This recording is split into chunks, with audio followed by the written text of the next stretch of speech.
Welcome back. It's a weekend full of scary stuff, and there's one particular thing that scares or just generally freaks some folks out. We're talking about clowns. Yeah, sorry about that if you're afraid of clowns. The University of Toledo's Dr. Daniel Compora is looking into why folks are, so weirded out by clowns. Good morning. Thank you so much for joining us today.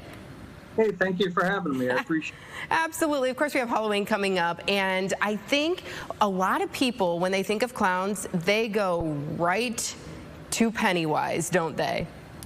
Of course, yeah. And he's really probably the most recognizable scary clown right now, but he's certainly not the only one. Gosh, there's all kinds of them kind of surfacing. Right in theaters right now is Terrifier, featuring Art the Clown, which is probably the scariest clown I've ever seen. Yeah, it does sound horrifying. So, but why? What is it? Is it because we've seen them in horror films, or where did this fear of clowns start? And what is it called again to be afraid of clowns? The kind of unofficial term is called Coulrophobia or Coulrophobia. Nobody really knows how it's pronounced. But it's not recognized by any legitimate, diagnostic source like the DSM-5, Oxford English Dictionary. But Cleveland Clinic has a page on it. So pretty much it's just the fear of clowns. And whether it's rational or irrational, coulrophobia is the term that's been culturally adopted for this. As a child, you go to the circus or you go wherever, and I've never really, they're supposed to be nice and friendly, and we're supposed to like them, right? Exactly. And, you go way back to the 1890s with the play Pagliacci, in which they had a killer clown in that play. And there's some apocryphal stories about Charles Dickens, when he wrote finished the biography of the guy named Joseph Grimaldi, who was the first actor to characterize the white-faced clown, and his life was tragic. And I think that the tragic clown may have been born out of those two things in the 1800s. But probably the scariest thing would be John Wayne Gacy, the serial killer in Illinois, who killed 33 young men and boys, and he hid behind his clown persona.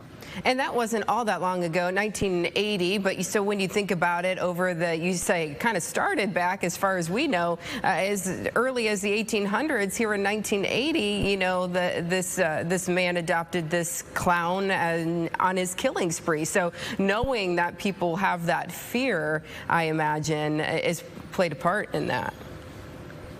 Yeah, and I believe Stephen King did so much to make it mainstream. We had the clown scares of 2016, which people started just dressing up like clowns in big cities and scaring people. And that was even before the remake of Stephen King's It hit theaters. So it's kind of strange that just what makes people afraid of clowns. And I agree. I mean, I was never afraid of them. I actually, when I first read it, wondered, wow, this was really a good, scary book. Wonder why he couldn't find something scarier than a clown. But come to find out, a lot of people thought it was, in fact, quite scary. So you are going to have a lecture tomorrow. Is that correct? That people can participate in? Tell us the details on that.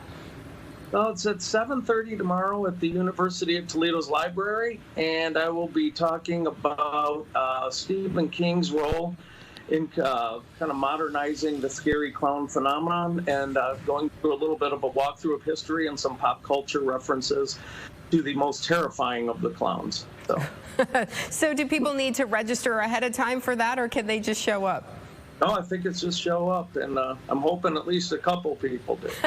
I'm sure they will, because I do think that there is this fascination, first of all, with Halloween and scary movies and things like that, and then I think people would love to dive into the history of this, where we first started seeing these scary clowns pop up, and as you mentioned, what Stephen King has really done to propel this fear of clowns in so many of us. So thank you so much for joining us this morning, and I think everybody will may be driving home after that tomorrow, might be looking over their shoulder a little bit, but I won't be dressed up like a clown.